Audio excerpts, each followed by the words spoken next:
11வது கேள்வி.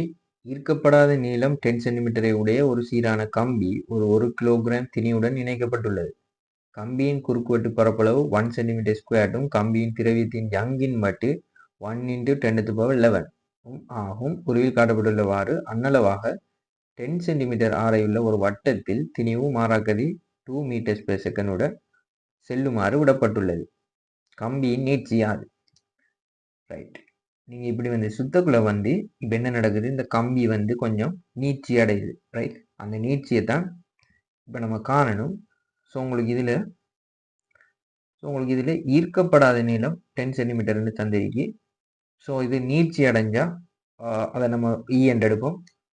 அப்போ உண்மையான ஒரு நீளம் இந்த கம்பிக்கு 10 + இ என்று இருக்கும். ரைட், இ நீட்சி அடைஞ்சா நீங்க என்ன செய்யணும், அதை கூட்டணும். இப்ப இதுதான் கம்பியோட நீளம். ரைட், ஸோ இது இப்ப சுத்துது. ரைட், இப்போ நம்ம ஈக்குவேஷனை யூஸ் பண்ணுவோம். ஸோ உங்களுக்கு இதுல மையம் நோக்கி எஃப் சமன்மை யூஸ் பண்ணலாம்.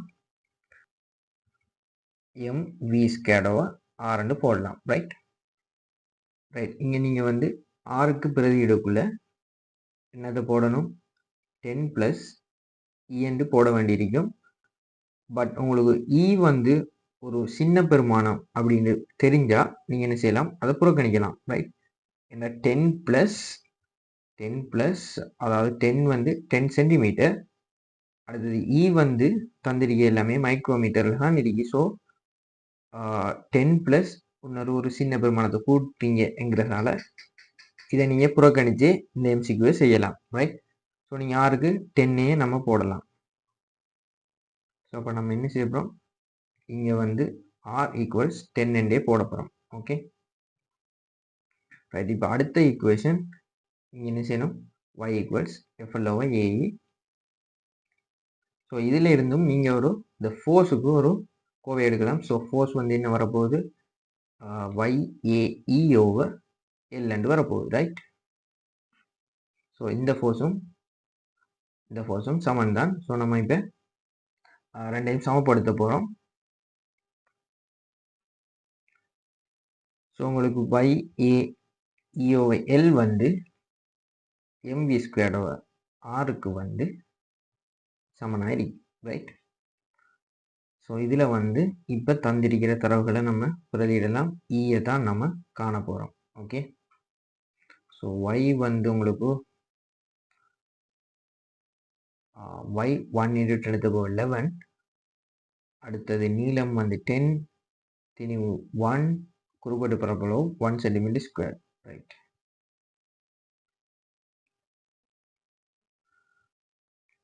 So y 1 × 10⁻11, a 1 centimetre square. So 1 × 10⁻⁻4. அடுத்தது e, L 10 சென்டிமீட்டர். ஸோ 10 × -2. இது m 1 கிலோகிராம். 1 × v 2. ஸோ 4 /rக்கு நம்ம 10 என்றே போட போகிறோம். ஸோ 10 × 10⁻⁻2. ரைட், இதை சுருக்கி நீங்கள் இ எடுக்கலாம். ஸோ இது கேன்சல் ஆகலாம்.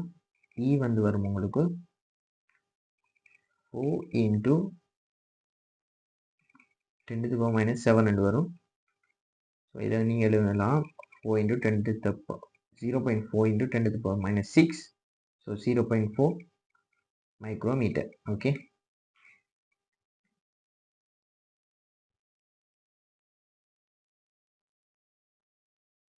ஸோ ஆன்சர் 2வது. ரைட், 12வது கேள்வி. ஓய்விலிருந்து தொடங்கும் 4 சில்லு செலுத்துகை மோட்டார் கார் ஒன்று நேர்கிடை பாதையில் சீரான ஆர்முடுகளுடன் சென்று 5 செகண்டில் 72 km/h வேகத்தை பெறுகின்றது. வழித்தடை புறக்கணிக்க ஆர்முடுகள் காலத்தின் போது டயர்களுக்கும் வீதிக்கும் இடையே உள்ள குறைந்தபட்ச நிலையில் குணகம் யாது? ரைட், ஸோ மியூ என்னன்னு கேட்குறான். ரைட், ஸோ இது இன்ஜின் இங்க 4 சில்லுக்கும் கனெக்ட் பண்ணிருக்கு. ஓகே, ஸோ ஒரு காரை கருதுறீங்களா, இந்த ஒரு கார். ஸோ இதில் இன்ஜின் கனெக்ட் பண்ணியிருக்கின்ற எல்லா சில்லுக்கும் என்ன கருத்து, எல்லா சில்லுலையுமே உங்களுக்கு உராய் விசை முன்னோக்கி தான் வரும். ஓகே, ஸோ இன்ஜின் வந்து சில்லை வந்து பின்னோக்கி இயங்க செய்யும். ஸோ உராய்வு விசை முன்னோக்கி தாக்கும். ஓகே, நம்ம இப்போ சமன்பாடை யூஸ் பண்ண மாதிரி இருந்தால் F சமன் MA முன்னோக்கி. ஸோ எஃப்க்கு வந்து இது உராய்வு விசை. ஸோ மியூ ஆர்ன்னு போடலாம். இங்கே நம்ம மியூ இன்ட்டு எம்ஜி என்று, அதாவது மொத்த நிறைய பிரதியிட்டமாக இருந்தால் சரி. இப்போ இதில் நம்ம மியூவை தான் காணணும். அதுக்கு நமக்கு இப்போ எம் வந்து வெட்டுப்பட்டுரும். ஸோ ஏ வந்து தெரியாது. ஸோ ஏ காணுவோம். டி வந்து 5,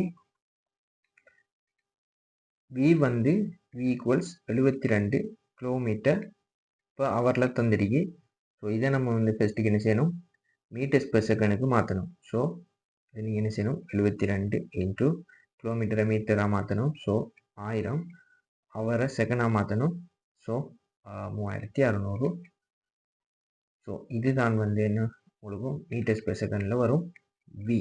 ஓகே, ஸோ இது வந்து 2. ஸோ இது வந்து உங்களுக்கு ஆன்சர் வரப்போகுது 22. Right, 20 metres per second. Right, so இங்கே வந்து மியூ இன்ட்டு 10 இன்ட்டு ஏ வந்து V minus 0 over time. Okay, so இங்கே என்ன போடுவீங்க, 20 over 5. So mu into 10. So உங்களுக்கு ஆன்சர் வரப்போகுது 22. ஸோ 0.4. ஓகே,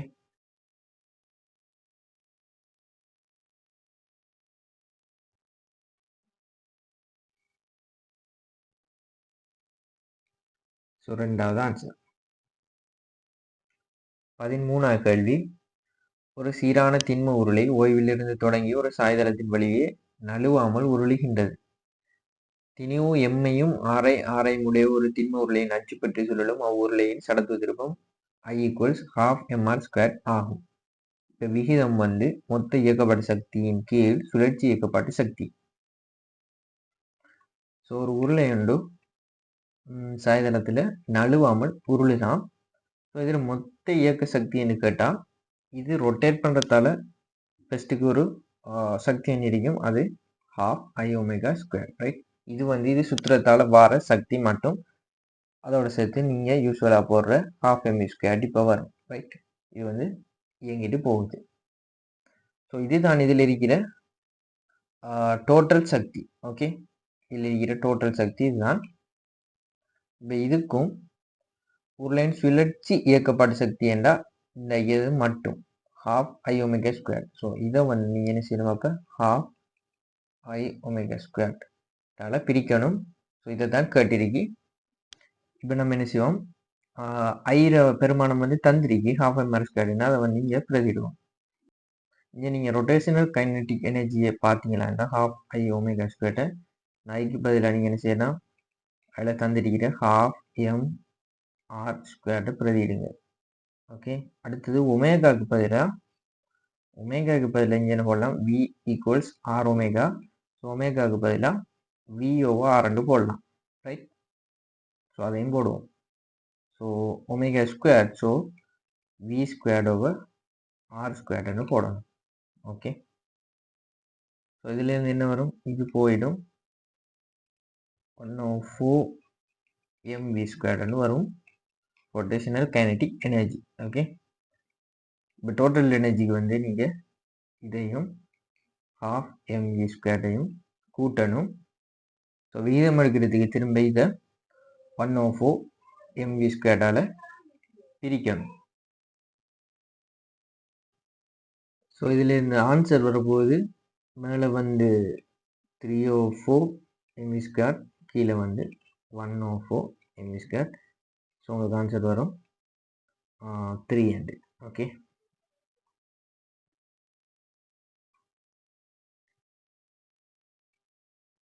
ஸோ 4வது ஆன்சர். 14வது கேள்வி. ஒரு பொருள் தரைக்கு மேலே ஓர் உயரத்திலிருந்து தரை மீது சுயாதீனமாக போடப்படுகின்றது. அதேவேளை வேறொரு பொருள் அதே உயரத்திலிருந்து கிடையாக எறியப்படுகின்றது. வழித்தடை புறக்கணிக்கத்தக்கது.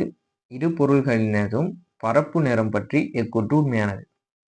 ஓகே, ஸோ ஒரே உயரத்திலிருந்து ஒரு பொருள் வந்து கீழ் நோக்கி விடப்படுது, இன்னொரு பொருள் வந்து கிடையாக எறியப்படுது. ஸோ நம்ம இப்போ ஏபிஎன் எடுப்போம். ஸோ ரெண்டு பொருளுக்கு நம்ம என்ன செய்ய போகிறோம், கீழ் நோக்கி எஸ் சமன் யூடி ப்ளஸ் ½ AT² என்கிற ஈக்குவேஷனை போட்டு இந்த டைமுக்குரிய தொடர்பு எடுப்போம். ஸோ ஏக்கு பிக்கு ரெண்டுக்கு யூஸ் பண்ணாலும் இந்த எஸ் என்ன வரும், எஸ் வந்து சேம் தான், ரைட், ஹெச் தான் வரும். அடுத்தது ஆரம்ப வேகம் கீழ் நோக்கி ரெண்டுக்குமே 0 தான் வரும், ரைட். ஸோ ½ வரும். ஸோ இதுலேருந்து பார்த்த வழங்கும் உங்களுக்கு ஹெச் ½ எல்லாமே சமன். ஸோ டீயும் உங்களுக்கு என்ன வரப்போகுது, ரெண்டுக்குமே சமனாக தான் வரப்போகுது, ரைட். ரெண்டுக்குமே இதே மாதிரி தான் வரப்போகுது. ஸோ அதுலேருந்து என்ன சொல்லலாம், இரு பொருள்களும் ஒரே நேரத்தில் தரையில் படும், அதை எடுக்கிற டைம் வந்து சமனாக இருக்கும். ஓகே, 15வது கேள்வி. ஒரு விறைத்த ஆதாரத்திலிருந்து ஒரு சீரான பாரமான கயிறு நிலைக்குத்தாக தொங்குகின்றது. உருவில் காட்டப்பட்டுள்ளவாறு திணிவு எம்மை உடைய ஒரு குற்றி கயிற்றின் சுயாதீன நுனியுடன் இணைக்கப்பட்டுள்ளது. கயிற்றின் கீழ் நுனியில் ஒரு குறுக்கு துடிப்பு பிறப்பிக்கப்படுகின்றது. கயிற்றின் கீழ் நுனியில் இருந்து அளக்கப்படும் தூரம் y-உடன் துடிப்பின் அலைநீளம் லெம்டாயின் மாறலை வகை குறிப்பது. ரைட், இப்போ இதில் இப்படி இருக்க ஒரு படம், நீங்கள் கீழே இருந்து ஒரு துடிப்பு ஒன்று அனுப்புறீங்க. துடிப்பு அனுப்பக்குள்ள இப்போ v சமன் f லெம்டா வேண்டாம், இந்த ஃப்ரீக்குவன்சி வந்து மாறாது. ஓகே, அது ஃபர்ஸ்ட்டுக்கு தெரியணும். அடுத்தது விக்கு இன்னொரு சமன்பாடு இருக்கு, என்ன, √T/m, right. v = √T/m. So நமக்கு வந்து கிராஃப் வந்து லெம்டாவுக்கு தான் லெம்டாவோட கேட்டிக்கு. ஸோ நம்ம இவ்வளோத்தையும் எடுப்போம். இப்போ இதை வச்சு லெம்டாக்குரிய ஒரு தொடர்பு எடுக்கலாம். இதில் ஓரலகு நீளத்திணிவை நம்ம எம் டேஷ்னு எடுப்போம், ரைட். ஓரலகு நீளத்திணிவு எம் டேஷ். ஸோ அப்போ நீங்கள் இந்த எம்முக்கு என்ன போடணும், எம் டேஷை போடணும். ஸோ எப்படி வரப்போகுதுண்டா F into lambda equals. So இப்போ டென்ஷனை பார்த்தோமா இருந்தால் இங்கே வந்து ஒரு எம்ஜி வரும், அதோட சேர்த்து கயிறுக்குரிய இதையும் போடணும். ஸோ டோட்டல் உங்களுக்கு டென்ஷன் வரும் எம்ஜி ப்ளஸ் ஓரலகு நீளத்திணிவு தான் எம் டேஷ், அதை வந்து என்ன செய்யணும், அந்த குறிப்பிட்ட நீளத்தால் பெருக்கணும், right. So y m dash y into G. Okay, so இதுதான் வந்து இங்கே இருக்க போகிற இழுவை. ஸோ இதை இங்கே போடுவோம், mg plus m dash y into G. Okay, கீழே வந்து m இது ரொட்டுக்குள்ளே இருக்கு. ஸோ நம்ம லெம்டா ஸ்கொயர்டுன்னு எடுப்போம். Okay, f squared lambda ஸ்கொயர்டுன்னா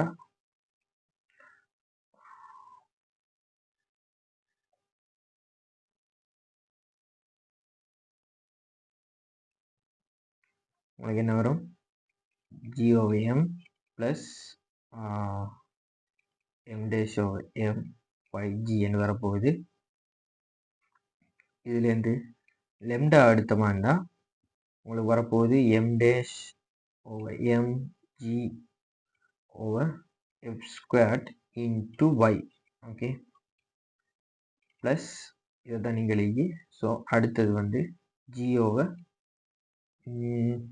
m f squared.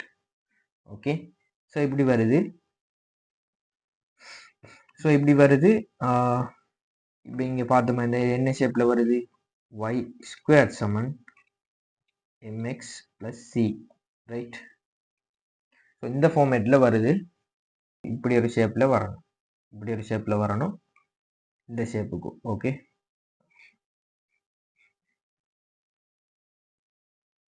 So அப்படியான ஆன்சர் இல்லை.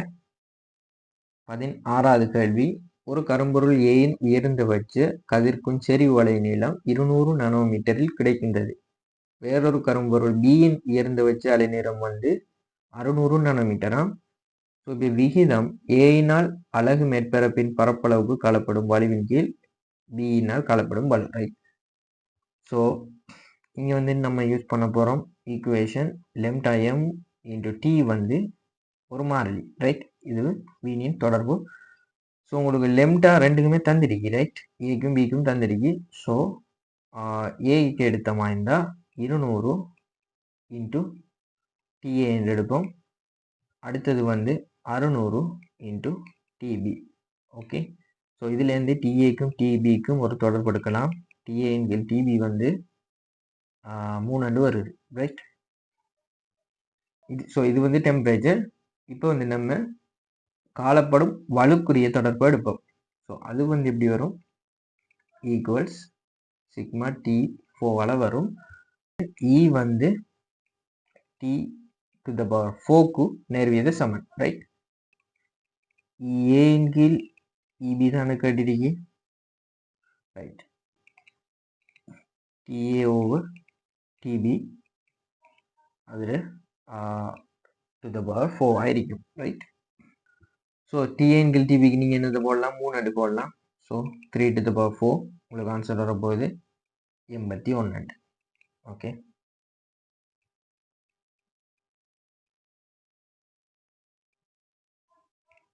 ஸோ ஆன்சர் வரும் 5வது. 17வது கேள்வி. நிலைக்குத்தாக கீழ் நோக்கி இயங்கும் ஓர் ஏற்றியின் வேக நேர வரைவு உரையில் காட்டப்பட்டுள்ளது. ஏற்றியின் தரையில் 1 கிலோகிராம் திணி உள்ள ஒரு குற்றி வைக்கப்பட்டுள்ளது. குற்றியின் தோற்ற நிறை ஆகும், ரைட்? ஸோ ஒரு குற்றி ஒன்றும் கீழ் நோக்கி வந்து 6 மூடுகள் நமக்கு இந்த கிராஃப்ல இருந்து எடுக்கலாம். என்ன வரும்? 4 × 4, ஸோ 1 m/s -2, ரைட்? ஸோ இதோட வந்து கீழ் நோக்கி வருது. ஸோ இப்போ இதில் தாக்குற விசைகளை பார்த்தீங்கன்னா இந்த எம்ஜியும் 6 மிதிக்கும். நம்ம என்ன செய்யணும்? இதுக்கு தோற்ற நிறை எடுக்கணுமா இருந்தால் இந்த 6 கண்டுபிடிக்கணும், ரைட்? ஸோ நம்ம கீழ் நோக்கி F7 யூஸ் பண்ணுவோம். ஸோ உங்களுக்கு வரும் எம்ஜி -r, ரைட்? அது வந்து m × a ஆയിരിக்கும். ஸோ எம்ஜி வந்து தெரியும் 1 கிலோகிராம் திணியும். ஸோ 10 - r திணி வந்து 1 இன்ட்டு எக்ஸலரேஷன் 1 தான். ஸோ r வந்து வரப்போகுது உங்களுக்கு 9 வரும். ஓகே, ஸோ இதுதான் இதில் தோற்ற நிறையா இருக்கும். ஓகே, இதுதான் தராசுக்கு கொடுக்குற தோற்ற நிறையா இருக்கும். தராசு அளக்குறதும் இதைத்தான் 9. So 9 Newton. ஸோ 3வது ஆன்சர். 18வது கேள்வி. ஒத்த ஏற்றங்களையும் முறையே MA MB எனும் திணிவுகளையும் உடைய AB எனும் இரு துணிக்கைகள் ஒரு சீரான காந்தப்புலத்திற்கு செங்குத்தாக இயங்குகின்றன. துணிக்கைகளின் கதிகள் முறையே VA VB ஆகும். அவை செல்லும் பாதைகள் உருவில் காட்டப்பட்டுள்ளன. பின்வருவனவற்றுள் எது உண்மையானது? ரைட். ஸோ ஒரு காந்தப்புலத்தில் ஒரு ஏற்றம் ஒன்று செங்குத்தாய் அசைதாய் இருந்தால் அது வந்து ஒரு வட்டப்பாதையில் அசையும். ஸோ அப்போ இங்கே காந்தப்புலத்தால் ஒரு ஏற்றத்தில் துளிப்படுற விசை வந்து F வந்து என்னத்தால் தரப்படும்? BQV. Okay, magnetic field strength, அடுத்தது சார்ஜ், அடுத்தது வெலோசிட்டி எல்லாத்துலேயும் தங்கியிருக்கும். ஸோ இங்கே வந்து இதை வந்து நீங்கள் இப்போ என்ன செய்யலாம்? இது ஒரு வட்டப்பாதைங்கிறதால மையநாட்ட விசைக்கு சமப்படுத்தலாம். ஸோ BQVயை வந்து MV² ஆருக்கு வந்து நீங்கள் சமப்படுத்தலாம், ரைட்? இங்கே வந்து V வந்து போனால் ஸோ இங்கே வந்து MVக்குரிய தொடர்பு தான் கேட்டிருக்கு. ஸோ இங்கே இருக்கிறது. ஸோ MV எப்படி வருது? BQR வருது, ரைட்? அடுத்தது இங்கே வந்து ஒரே ஏற்றம்னு சொல்லியிருக்கு. அடுத்தது மேக்னெட்டிக் ஃபீல்ட் ஸ்ட்ரென்த்தும் ஒன்றா தான் இருக்கும். ஸோ உங்களுக்கு MV வந்து நேர்விகித சமன் R வருது முடிவு. ஓகே, ஸோ நீங்கள் இப்போ என்ன சொல்லலாம்? இங்கே வந்து ஏக்கு வந்து R பெருசுன்னு தந்துருக்கு. ஸோ R ஏக்கு கூடவா இருந்தால் இந்த MVயும் ஏக்கு வந்து கூட வாய்க்கும், ரைட்? பியை விட. ஸோ இப்போ உங்களுக்கு ஆன்சர் வரும் முதலாவது ஆன்சர், ரைட்? 19வது கேள்வி. ஹீலியம் தொடர்பான திணிவு 4, ரைட்? வாயு நிரப்பப்பட்டு ஒரு முனையில் மூடப்பட்டுள்ள ஒரு குழாயின் அடிப்படை மிடிரன் F ஆகும். பின்னர் அதே வெப்பநிலையில் குழாயின் நியோன் வாயு நிரப்பப்படுகின்றது. இரு வாயுக்களும் இலட்சியமானவை எனில் நியோன் நிரப்பப்பட்ட குழாயின் அடிப்படை மிடிரன் யாது? ரைட், இங்கே வந்து நம்ம 2 ஈக்குவேஷன் யூஸ் பண்ண போகிறோம். So V = root gamma RT over M. அதே மாதிரி V7 எஃப் லெம்டா.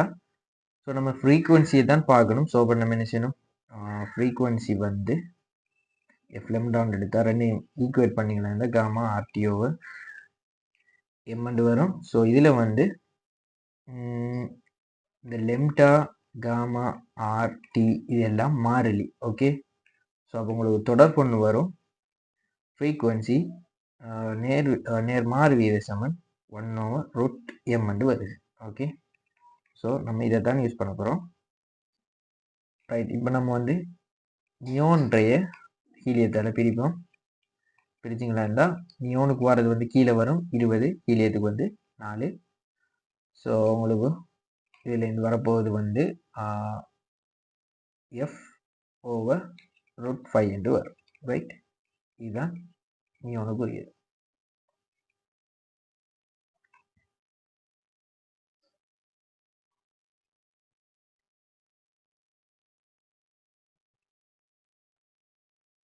ஸோ 2வது ஆன்சர்.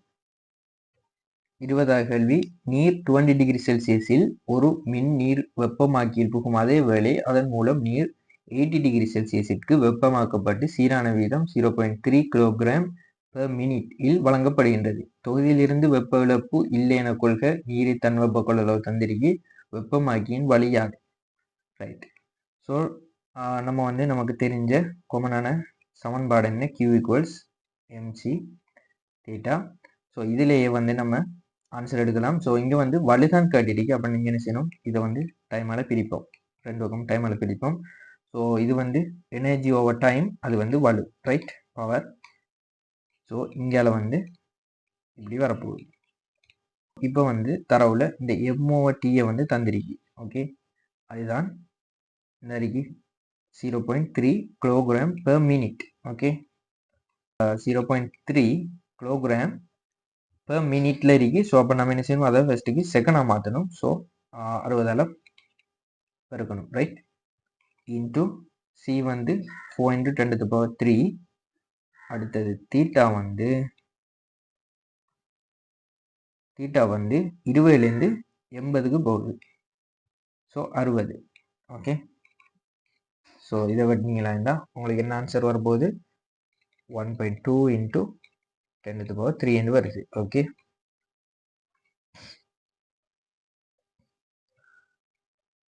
ஸோ உங்களுக்கு 2வது ஆன்சர் வரும் 1200 வாட்ஸ்.